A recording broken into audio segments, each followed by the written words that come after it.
All right, and yeah, and it looks like we are live. So hello everyone, and thanks so much for those of you who are joining us live. I am Beth Holland from EdTechTeacher, so thanks very much. I'm one of the instructors there, and I am super excited to have two fantastic ladies joining me this evening to talk a lot about literacy and where things are going with the influx of technology. And so I'm joined by Julie Wood, who was actually one of my professors in grad school. So it's really nice to have Julie back in this context. And also by Shaylin Farnsworth, who's one of the most fabulous instructors I've ever had the privilege of working with. So I am super excited to have the two of them here. But beyond my introductions, I'm going to let them introduce themselves a little more officially. So Julie, we'll go ahead and start with you, and I'll let you say hello and go from there. All right.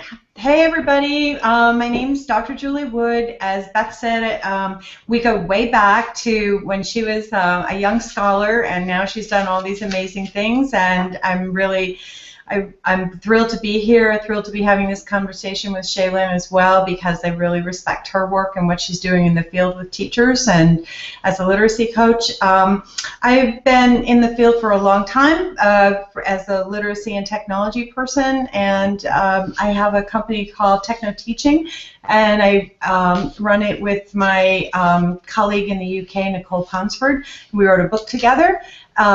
Without ever meeting each other. We did it all through Skype and email, and we also have a website around that too. So anyway, so this is from Nicole and me, Nicole being my absent partner in Bournemouth, England. Okay. All right. I'm Shaylin Farnsworth, and I come from the great state of Iowa. Beth, you are too kind. You are too kind. It goes both ways. I am constantly learning from you, so I appreciate the nod. I am a school improvement consultant for AEA 267, and I specialize in literacy, technology, and AIW. So I'm happy to be here, happy to learn from Julie. She's full of knowledge and resources, and happy to be here sharing with Beth. All right, thanks, Shaylin. So the plan for tonight, and I'm really excited about this, is I'm going to sit back and ask questions. So having two experts here, and I know I often get, in workshops and working with other teachers, there's lots of questions that come up, and so I'm actually thrilled to know that they're going to take on all of the hard work, and I'm just going to ask and sit back. But to really kick us off, I think what's super important is we do want to make sure when we're talking about literacy that we have a common definition. So I'm going to turn this over first to the two of you, but if you can help us develop this definition in terms of what do we really mean by this idea of having literacy in the 21st century? Where are we going with this, and how is it different from, say, literacy in the 20th century? So I'll let you two arm wrestle for who wants to go first. Shaylin, do you want to jump in? Or do you want me to? You can go ahead, Julie. I'll follow. All right. I used to talk about about 21st century skills as kids, not just reading and writing, but also needing to understand how to use digital media. And that was because that's as important today as paper and pencil, and that was like my pat answer. But I've been thinking about it a lot more deeply lately in regard to where we are with having a participatory culture. And we live in a culture where we're saturated with words and information all the time, where we can put something up on Instagram and get immediate feedback from people, and do the same with Twitter, and kids can too. And so they're out there participating. Children as young as 5 and 6 years old are using MIT's Scratch for math problems, creating their own quizzes and their own games, and putting it out there for other kids around the world. So this is really, that's an important skill to have in the 21st century, to know that it's a participatory culture and that you have a voice. And as Justine Casal of Carnegie Mellon says, you have a way to let others get inside your head, and you can get inside their heads too. And so that's what's really, really exciting about this age, I think. Yeah, and just kind of to add to that, I think that it is important to know the transition from unimodal, and so you'll hear that a lot. So unimodal would mean print text, what we're used to on a page, Mhm. to a transition to multimodal, and so no longer is it one-dimensional, but it's multidimensional, and having students be able to understand as consumers and creators all the different facets would be part of 21st century literacy. Right. And one of the issues that comes up with this, is that a lot of kids are still at the stage. And what did you call it? Unimodal? The unimodal stage, partly because of economics. And we really have to think hard about equity issues around this and what kids have access to transmedia and what kids, which of our kids in affluent neighborhoods are really comfortable doing this. They have parents who monitor what they do online. They understand it and can work with them. Then we have other kids who really have fewer resources at their disposal. And so I think as educators, we always have to be thinking about how we can level the playing field and write grants and work with companies who are willing to give schools materials and equipment so that all kids can participate in this 21st century literacy experience. Just to chime in for a second, one of the things, it's interesting, you started to bring up this idea of the fact that literacy is not equally being spread. And I think, when we think about literacy with books, at one time, students almost universally had access to that. But it is nice knowing that in the new National EdTech plan that they're bringing that up finally, and that they're talking about bridging that gap and getting more, high quality, high internet access, and also looking at it from a usability standpoint. So not just, having access to technology that might be used, for like remediation or for consumption, but actually really starting to get kids creating and to engage, Julie, like you're saying, in this participatory culture. And seeing that is that new literacy as well, beyond just reading and writing. Right. I'm really glad you mentioned that because some studies by folks like Barbara Means and so on have shown that kids, high school kids, were her focus, and the kids in the lower income communities were using technology. Now this does go back to several years, to 2001, but I think the principle still holds that the kids in the lower income communities were using a lot more drill and practice software, that the vision of the school was very narrow and limited, like you got to learn the basics, we're just going to use this, we're going to use some wraparound software, because that's what you need to really gauge your progress and to learn the basics. And then the kids in the more affluent communities were doing all these creative sorts of things with software, and the teachers had more training and they had better equipment, and the kids were flying airplanes and doing geometric supposer and all kinds of things like that. So it's not just the installation of the technology, but it's the mindset of the people working with kids to really help them be part of the 21st century and not hold them back. Of course, we have to watch out for safety issues and all of that, and that's sort of beyond the scope of tonight. That's something I'm sure you're aware of and something your parents are concerned about and your principal. But given that, then I think we should really be ready to help all kids access the new tools and use transmedia in ways where they appropriate the tools and can really express themselves using them. Does that square with what you've seen, Shaylin, about economics and the way technology is used in different schools according to their socioeconomic status? Yeah, I think you see that all over.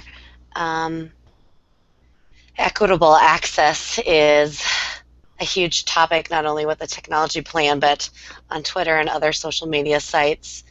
And again, it kind of leads us down that road that I'm sure Beth is like, please don't even mention it. We don't want to start there tonight. But it is important because of those needs in this shrinking world that we live in.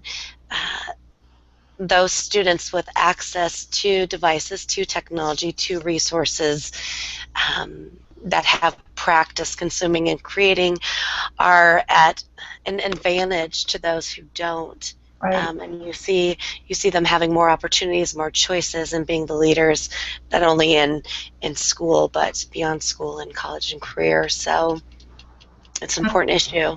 No, I think you've hit the nail on the head. These are life skills for kids now. These are what are their careers going to be in the year 2030? You know, we have no idea. We could sit here and try to imagine them, but we would be so laughably off base in our thinking. And they really need to have the skills and the tools and the exposure so that they can get good jobs and use their smarts and feel confident about what they're able to do and have these same opportunities.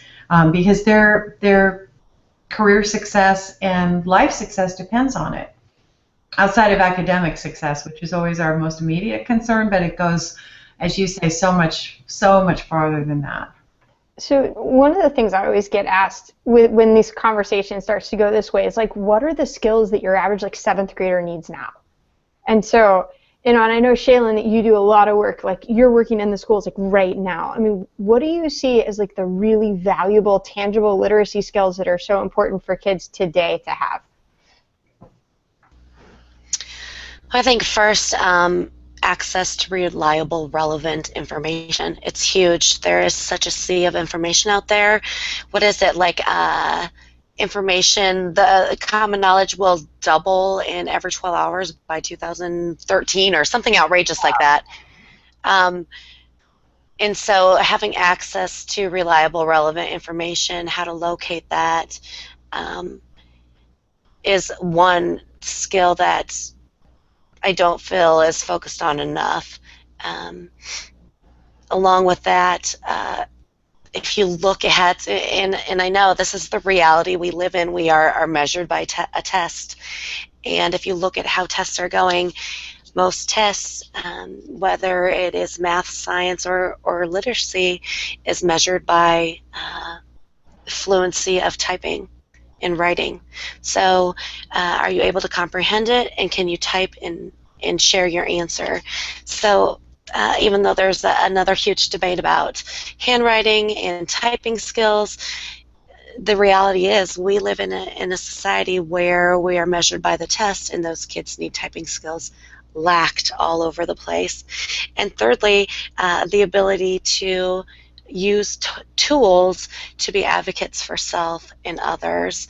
So do they know how to get their voice heard, kind of what you said earlier, Julie? Do they know what platforms to use? Do they understand their digital footprint? So it's kind of a mixture of everything, really, Beth. But those are our three major ones that I see in schools today.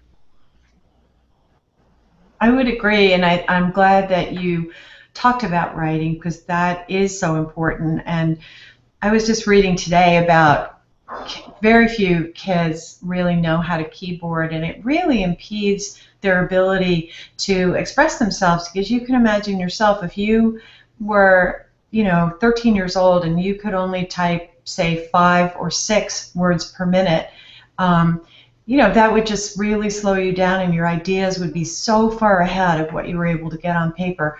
So, I'm really a believer in teaching kids keyboarding in a fun way and really giving them that skill set, not so that they can type 80 words a minute or anything like that, but just so that they will have a shot at being able to express themselves using keyboards, because that's what we're doing. I mean, I'm still a believer in writing and all of that, paper, pencil, absolutely, but they've got to know keyboarding. And I think maybe that's a reason why the writing that you see in schools today is mostly with paper and pencil. It's not with word processors. So, I think we've got to get on that and take a hard look at it. I mean, I know I had to build, we actually, as part of the writing curriculum when I was teaching, we had this massive disconnect where the middle school teachers really wanted to take advantage of using word processing type tools, and we were starting to move into Google Docs, and they wanted to take advantage of those capabilities, and they kept complaining because the students didn't know how to type. But the way the curriculum had been set up at the time, they didn't actually learn to type until middle school. I'm like, well, wait a minute. You can't expect them to type if the curriculum's not there. So we had to, luckily, because it wasn't, a K-8 school, so I had control over that curriculum, but we put it in the kindergarten. Mm-hmm. And started with just, you're learning your letters. So you can find a letter on a keyboard or find a letter somewhere else. And so it started with just approaching that as one other literacy skill. But we had a massive scope and sequence issue because, they were frustrated and they did want to express their ideas and they couldn't because because there was that speed issue. I agree. And, you know, most states have adopted the Common Core or some variety of it. If you really dig into the Common Core writing standards, it talks about keyboarding and doing a little bit more investigation and digging with my team. By the time a child's in 4th grade, they should be able to sit down in a single setting, which is probably 45 minutes to 50 minutes, and write a single-page, double-spaced, typed paper. By the time they're in 5th grade, 2 pages. I don't think that's a reality for most of our kids. No, I don't either. But it could be. I mean, this is not insurmountable. We could, as Beth said, get it into the curriculum so that kids are learning this when they're young, when they're eager to do it. And, you know, there are fun software packages to help them. Like, I don't know if it's still popular, Super Mario Brothers, or, you know, they're like games that they can play and rewards and all of that. So, yeah, absolutely. It could Yeah, agreed. It's very doable.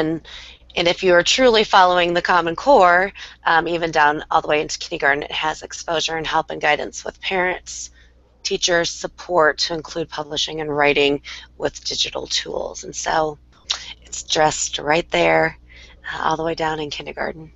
Yep, absolutely. So to use this a little bit as a segue to some of the other things, you know, like what else can we do, you know, obviously besides like the mechanics of getting words on a page, but you know, what else can we do to support young writers in terms of getting their ideas out, and also how can we help them start to publish their work and get, you know, those opportunities to participate with a wider audience than just the teacher or maybe even just the classroom? Okay. How about if I talk a little bit about some of the meta research that's gone on in writing with 5 principles on that, and then maybe Shaylin can jump in with digital publishing opportunities and maybe some international sharing of books and ideas. How's that? Because I know that she has firsthand experience with that. But I was reading this study that was cited in the Marshall Memo that was by Steve Graham and Karen Harris at the University of Arizona. And they looked at all the research in writing, all the quantitative and qualitative research to do this big meta-analysis of what moves the needle. That's what we're always thinking about as researchers. Small doses don't really move the needle. But they found these 5 core principles that really do move the needle. In fact, they can show you how many percentiles your student can move typically if you take on these practices. And if you recall, percentiles are when if you have 100 kids in a room and a child is at the 50th percentile, he's like in the middle and absolutely average. So by doing some of these practices, you can move them up to the 60th, to the 70th, to the 80th on a national level. So just going to go through them quickly, and we're going to land on the digital one at the end.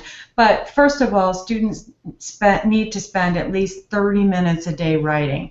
And the authors admit that this is really hard to pull off in schools today. I talk to teachers all the time who talk about their schedules. They have so little control, so little time to really teach. But we know to get good at anything, you've really got to work at it. And if you can dedicate something close to 30 minutes a day, you'll see amazing, amazing improvement in your students' ability to write. So we have to really commit to this idea of writing. Secondly, students need to write to comprehend and learn. So they're not just like writing stream of consciousness, although certainly there's a time and a place for that, but they really, like if they take notes, then they have to look at their notes and really figure out what's important and how to expand on the notes. And if they're reading a book and they're taking notes from the book and then putting those ideas in their own words, they're just learning a ton by doing that. So do we really give our students enough time for that deep processing of information that writing is essentially pushing along while they're doing it? And I don't think we do. And certainly worksheets where you fill in 1 or 2 word blanks is not extended writing, not really challenging kids at a deeper cognitive level. Third, we can't just expect kids to do this. We have to really scaffold writing for them. We have to give them lots of feedback. We have to help them set goals, help them maybe narrow down what they might want to write about everything, but today they can really only write 5 paragraphs about something, and it needs to be a persuasive argument. We have to really work with them and help them collaborate, not just say, go work with your partner, go work with your neighbor, but really show them what it means to be a good collaborator when it comes to writing, and do a lot of modeling for them. We also want to teach, fourth would be another way to really move the needle on kids and writing, is to teach critical skills and process writing. And I think what I like about these two authors is that Graham and Harris really extend the work of the writing process folks like Donald Graves and Nancy Atwell and Lucy Hawkins, who did their work 20 years ago or so. They really take that model and say, are we really helping kids with all the stages, with the draft, with the editing, with the peer editing, with revision?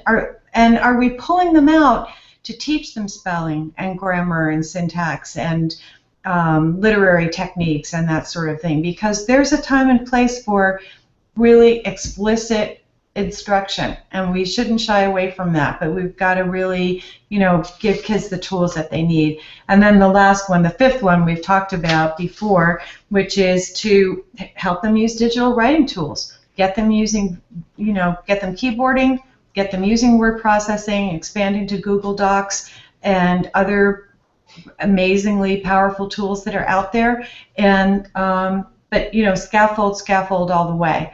And so once they do, we know that we want our kids to be writing for an authentic audience.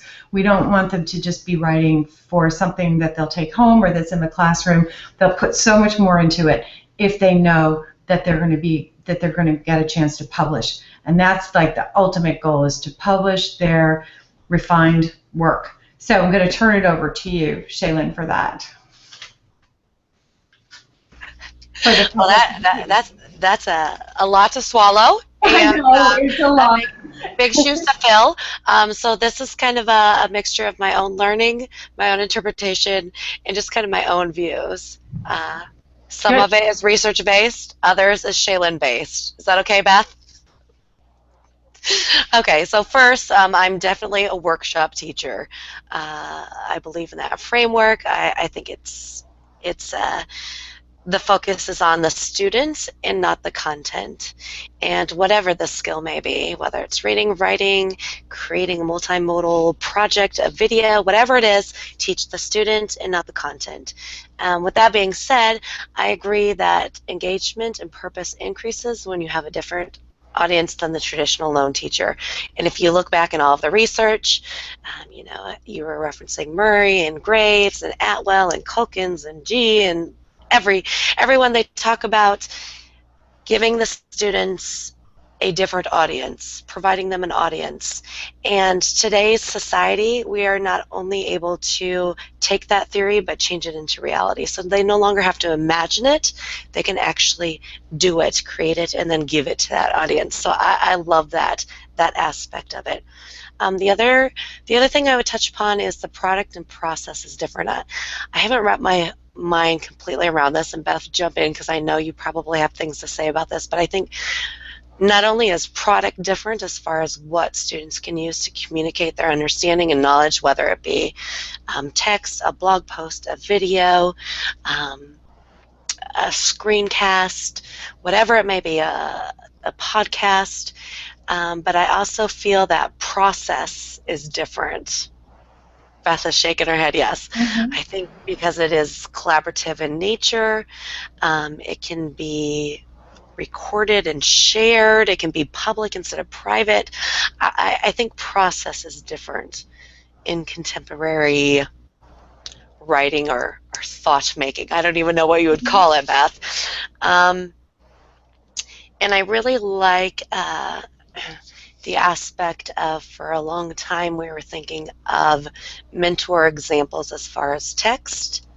And I like to consider the idea of having mentor examples in form of all types of communication. So mentor videos, mentor podcasts, mentor infographics, whatever it may be, that the students can then refer back to and ask, what makes this good, and how can I replicate that design, that spatial, the verbal, the literal, the audio, how can I replicate that in my own creation of communication?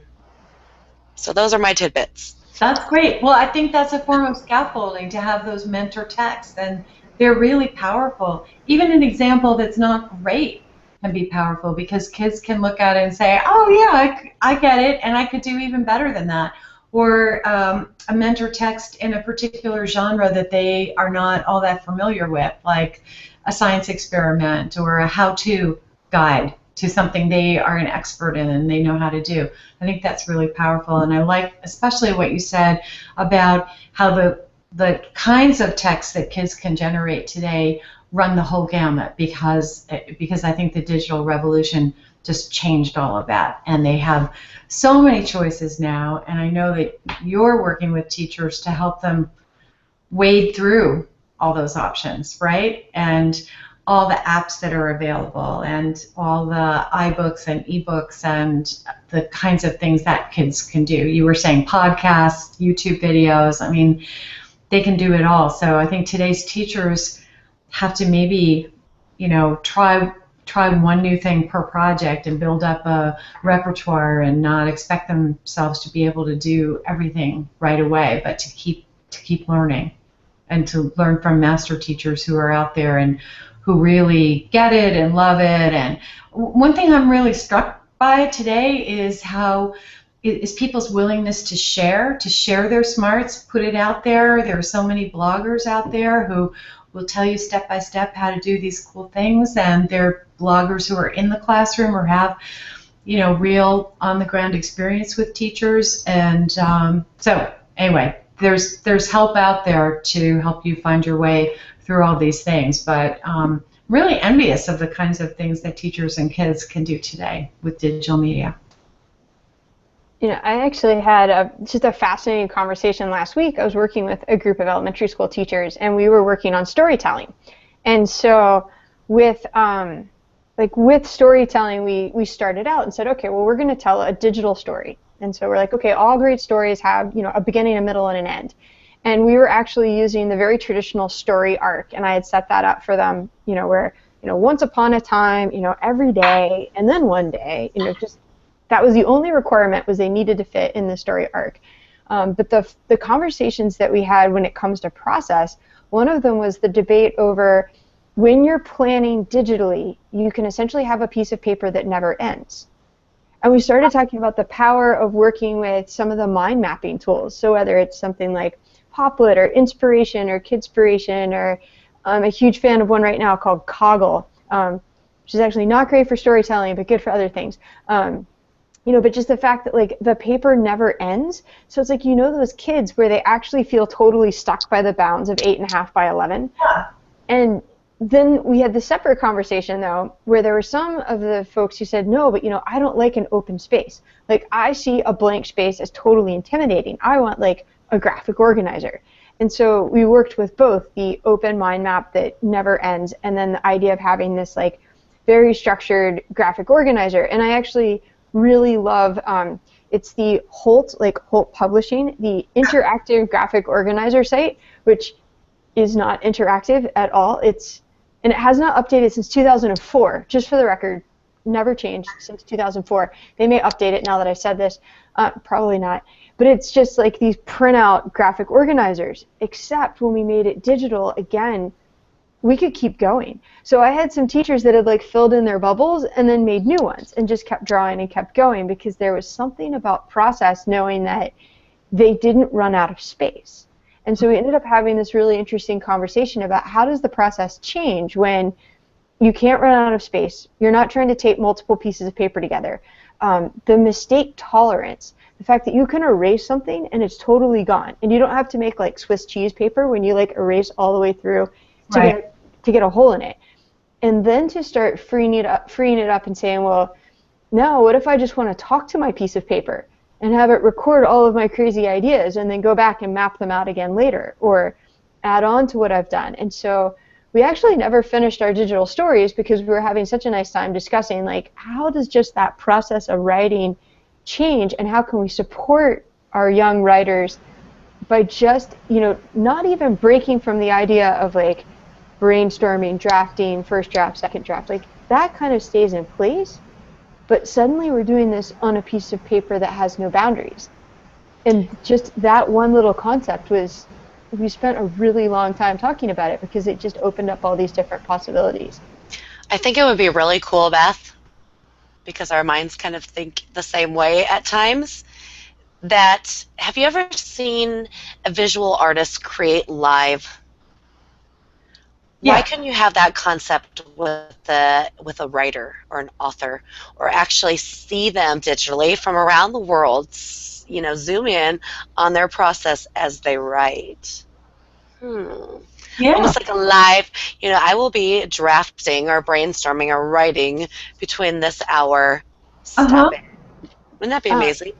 It's funny, of all the authors I know, Mo Willems, the pigeon. Mm-hmm. So for anyone who teaches anyone under the age of 6, the pigeon. Yeah. But Mo Willems actually shares his process, and by Twitter you can follow the pigeon, and he has he sketches on napkins, he sketches on tablecloths, he sketches on whatever, and you can actually see things unfold and see his ideas in terms of how does he come up with them, and it's never like this finished thing.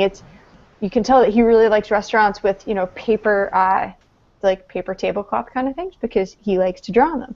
And so if anyone's out there, especially with really young students, know that you can follow the pigeon on Twitter, and he only tweets like once or twice a day. But it's really actually kind of cool to see the way things are coming out. And so I've been watching him now for like 2 years, trying to anticipate like, what's the next story going to be? And I have no idea. But that is great, and it's also so amazing that kids have access to real authors today, because years ago kids thought authors, the books were made in factories or something, that, the idea that there was a flesh and blood human being behind the book creation and that they went through a process too was kind of foreign to kids. So I think that's just one of the coolest things an author could do, would be to tweet out his bird. And that's great to know about.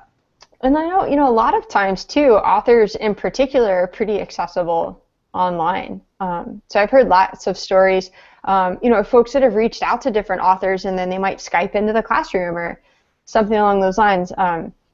My cousin wrote a book, and I Skyped her into the classroom for one of my middle school students, or for my middle school class, and they never even read her book, and it was totally above their reading level, but it was the fact that she was an author, and then they learned, the literacy lesson was, how do you ask a really good question that's not a yes or no question? Yeah. And so that was actually more of the writing assignment for about 2 days, and they asked really, really good questions. She was really tired at the end of that one. That's funny. That's very cool. Yeah, they are very accessible. I think some of those book companies, and you guys might know better, but they have visual webinars and such. I know we participated in Lois Lowry. We were reading The Giver, so that was phenomenal. It wasn't just our class, but it was for kids, and kids could zoom in on this webinar. We had the famous teacher turned poet Taylor Mully join our class, and he sent all of our kids poems, and it was fantastic hearing him speak. But then a lot of those communities out there, whether it's Skype in the classroom or connecting with authors, even on Google Communities, there's places where writers share their craft and are more than willing to share their time with kids, and just takes an ask. Yeah. No, and I think that kids will never forget those experiences, and just to have those models is so fantastic, and to have access is great. The other thing I liked about what you were talking about, Beth, was that you were talking about different entry points for writing, that some kids wanted to use art and some kids wanted to write away or to diagram things out. Some people are just really free form and they just want to see where the writing takes them. Other people want to outline. Usually the two, never the twain shall meet. If you're an outliner, you're an outliner. If you're let's see, then that's got like outlines or anathema to you, you know, and whatever, and it's all fine. And with digital tools, you can really find your student's entry point, whether they're just at a pre-writing stage and you're doing some dictation with them and they want to start with a drawing or start with a dictation, or whether they're middle school and high school kids and they want to do a graphic novel, or that's where it is for them, or they want to do a spin-off of Star Wars or something that really means something to them. So it really speaks to individual styles and creativity, and that none of us are creative in the same way. And then you were getting your own creative thoughts from being with other teachers and talking about this. So that was like an aha for you, because you have your own learning style and wanted to see it all done as a movie and visualized, or have a camera sitting over the shoulder of the writer. So I think that's all very cool. Yeah, making thinking visible thinking and sketchnoting and mind mapping and yeah, exactly. Yeah, and I mean, I think, the other piece too is it almost raises the question as well of like, what is writing?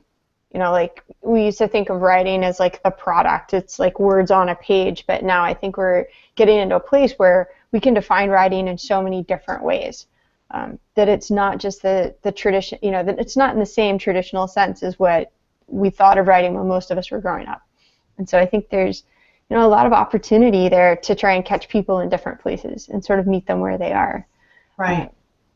But I know, we've been talking a lot about like reading and, we've been talking about writing, and like the idea of writing digitally and sort of the benefits there. But what about reading? And so, I know there's been some interesting conversations, and I've had fascinating conversations, particularly with elementary school teachers who are wondering about sort of the pros and cons of having students learn to read digitally when you could potentially have every word read back out loud to you, or you could have a page read back out loud to you, or it's a different experience. And so, what do you think in terms of like digital versus non-digital text, or, we've got ebooks versus paper books, but how is that impacting the way that you're defining literacy?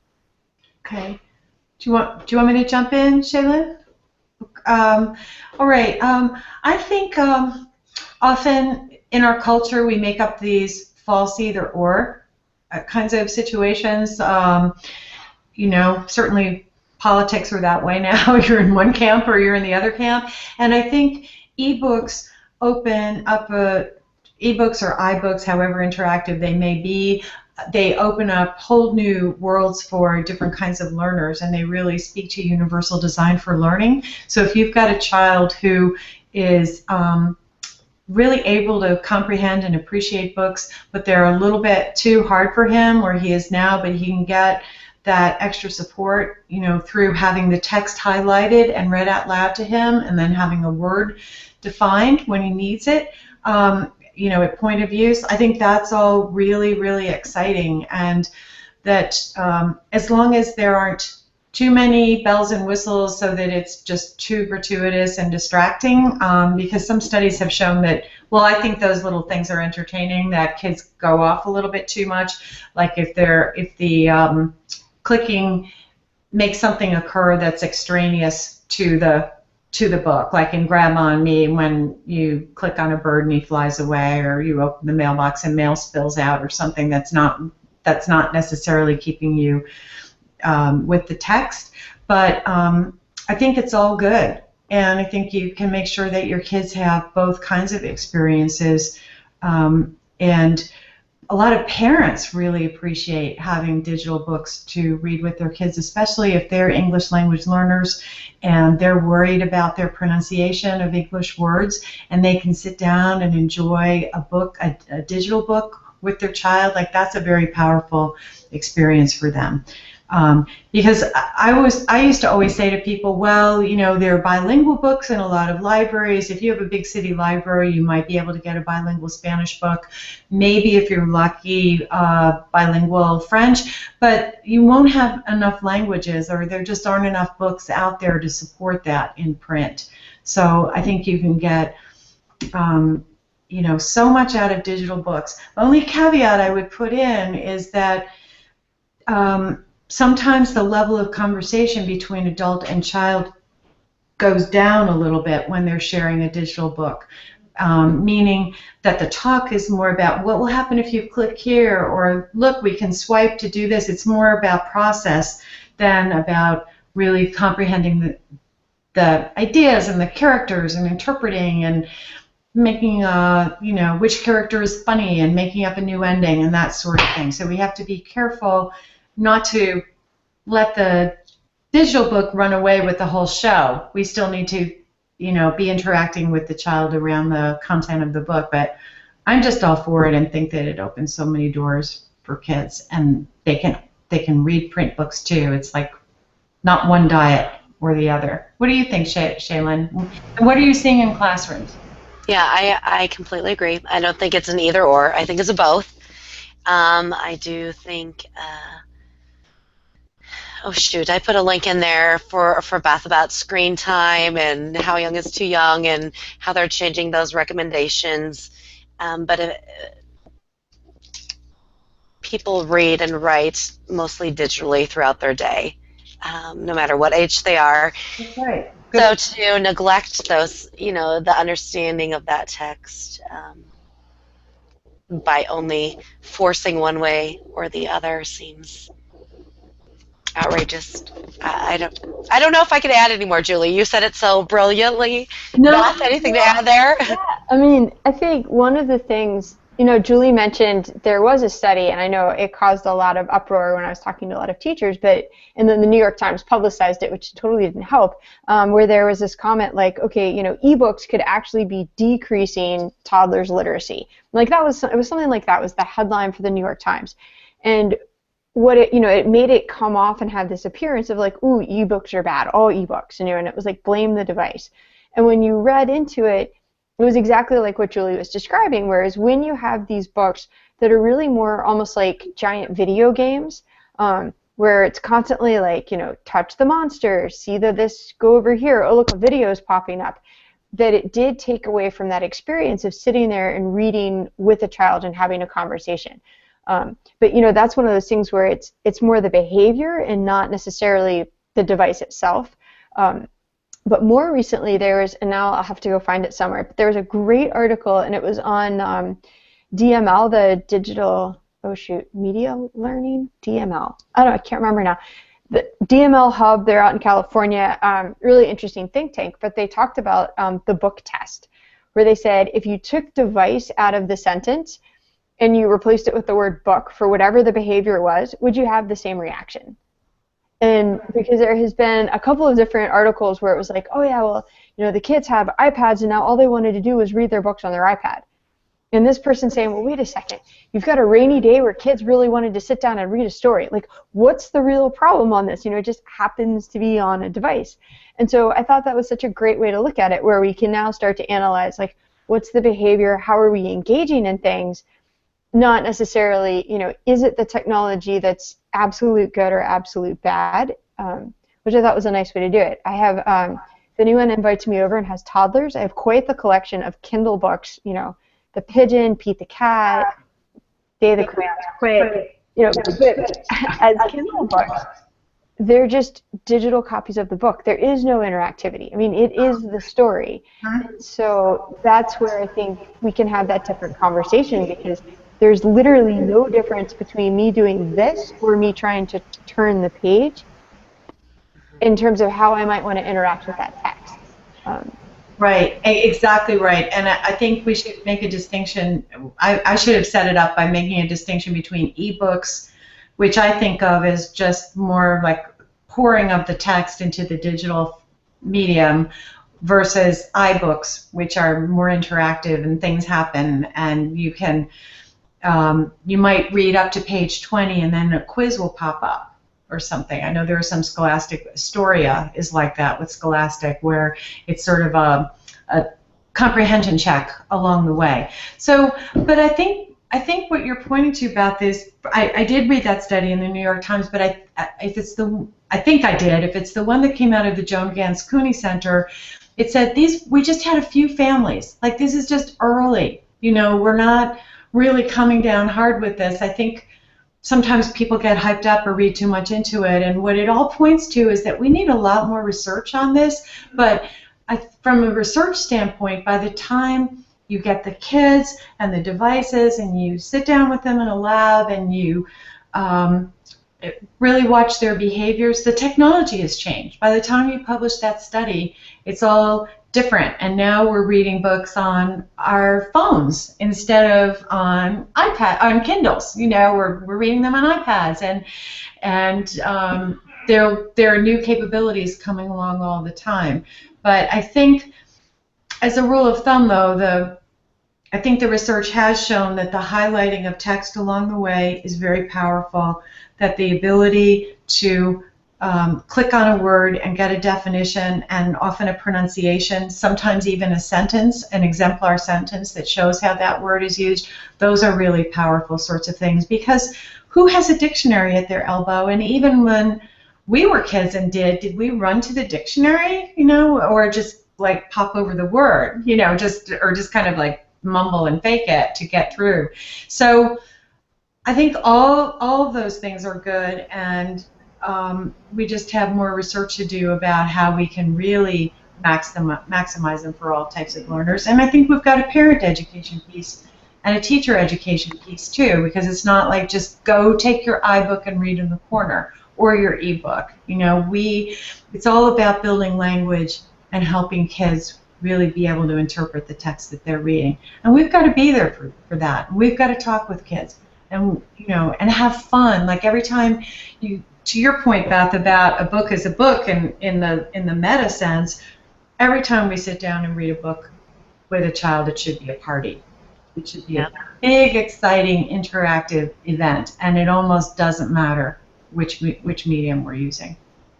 And also, I think that you brought up great points earlier about books in different languages and helping those English language learners. And now there's apps out there for even different fonts and different colors to help dyslexia, and a lot of assistive technology out there that you can incorporate into those ebooks to give access to the same content to all kids.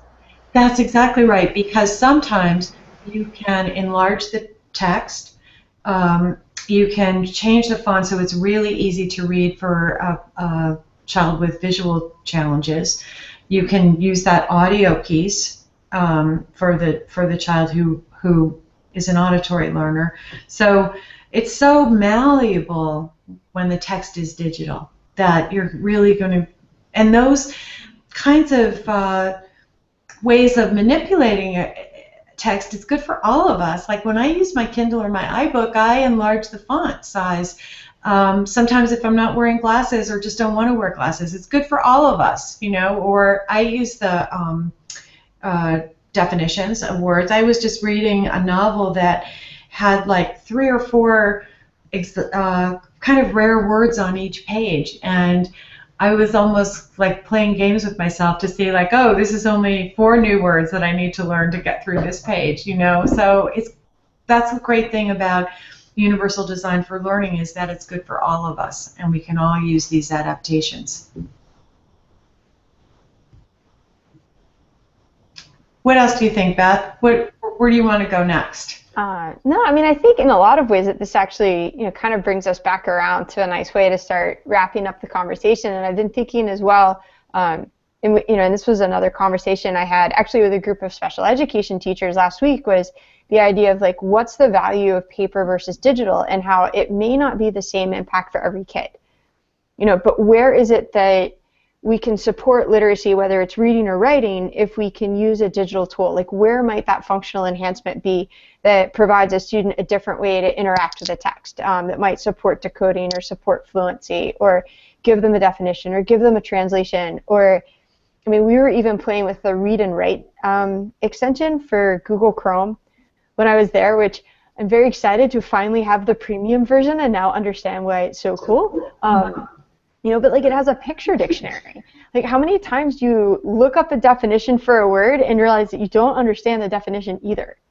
And it's like, for kids or adults, what's the or for everybody? I would say, oh my gosh, well I've had this for everyone. Like I've got certain words I know right now and doing, doctoral research. Like I can look the definition up and that didn't help. Like I still don't know what the word meant. Still too smart for me right now. I'll come back to it later. But with some of these tools, knowing that like you can click on a word and get a definition, hear it out loud, see a picture of it. If it's a noun, granted, it was nouns. But knowing that there's these opportunities to access content in different ways, and it may not be that every kid needs every feature, but starting to understand and think about it. When we're building these literacy skills, that like some of them might be, how do you get the technology to work for you? I had a lot of my students with writing, they use text-to-speech to hear their writing played back to them, because computers are literal, and when they make a mistake, there wasn't any like you could read over it. We still had them read out loud and read with a buddy and all those kinds of fun things, but computers are literal, and so like they make a lot of mistakes and it's really obvious. And so that, again, for some kids, like that was a game changer.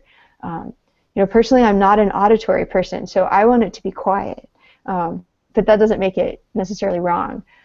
So just really thinking not just like what does literacy look like, but how do we support our students in gaining those literacy skills and like the new opportunities that are available. Absolutely.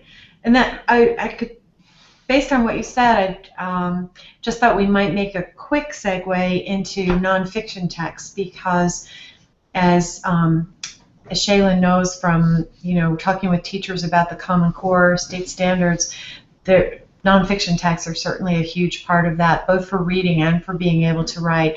So what about your information kids who love nonfiction texts, who can go to an ebook or an interactive sort of book where they can get diagrams and click on different parts of the diagram of the model of a butterfly versus a moth or something, and have the words pronounced to them that may be in Latin, or it really opens up new worlds, I think, for kids in the area of nonfiction, which is something we so want our kids to be well versed in now, because it's such a help with their vocabulary and academic language and their basic knowledge about the world.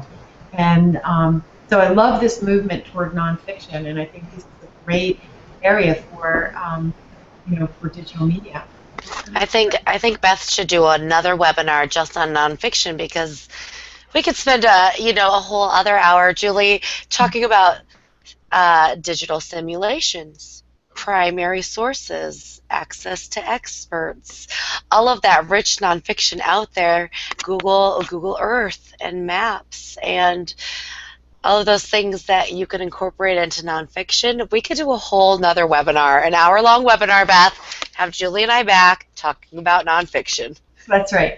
And the free stuff that's out there, NASA alone, and these planets that are aligning in the sky.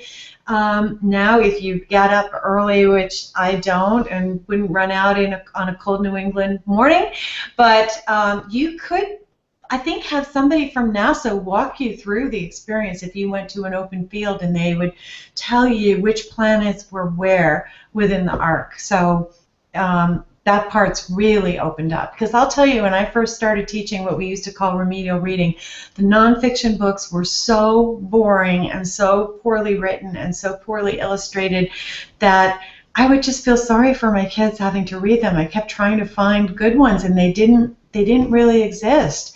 And now the world is full of them, and they're everywhere you look. And we also know, just to just mention again this socioeconomic aspect, that kids in low-income settings often don't have a rich enough diet of nonfiction books and materials. So if they can't get books in their library, or there's no librarian, there are certainly, as you say, all these amazing things online that can really help them pursue those nonfiction topics that they love. So, All right, well, I'm going to pencil the two of you in for another webinar on nonfiction text. We'll take that one out later, but we are sort of wrapping up the top of the hour, so I think we'll let that cool idea of moving forward and come up. And I'm going to add on to it that when we talk nonfiction text, we can talk about nonfiction storytelling. It was also a direction that we were going in the other day, which was really kind of a cool one, just given the number of digital artifacts that are available now, you know, through an app, through the web, through anything else, like Google research tools. So, so I do want to thank both of you. I will line you up to talk about nonfiction later. But thanks to both of you for joining me all tonight. And then I'm going to put a plug out here for Shaylin right now, and she's going to be all embarrassed and kill me on this. But you know, if you do want to learn, Shaylin's actually going to be working with us this summer as well, and we've got summer workshops that are in the works. We've got lots of them having to do with different devices. We've got Shaylin's doing some project-based learning and some other cool things with Google. So, you know, lots of opportunities to come up. We hope we'll see you again. We are actually working on a February schedule to be announced as soon as I figure it out. So there will be a few more winter webinars before it thaws. For those of you in the Mid-Atlantic, that should be, you know, April, and we'll go from there. But with that, Julie and Shaylin, thanks so much for joining me this evening. Thanks so much, Beth. Really. Thanks, Beth. It was Thanks, a lot Julie. of fun. Thank you, Shaylin. Thank you. All right. Good luck, teachers out there. That's right. Yeah, so thanks very much, and we will see you again soon. Okay. All right. Bye-bye. Bye-bye. Bye.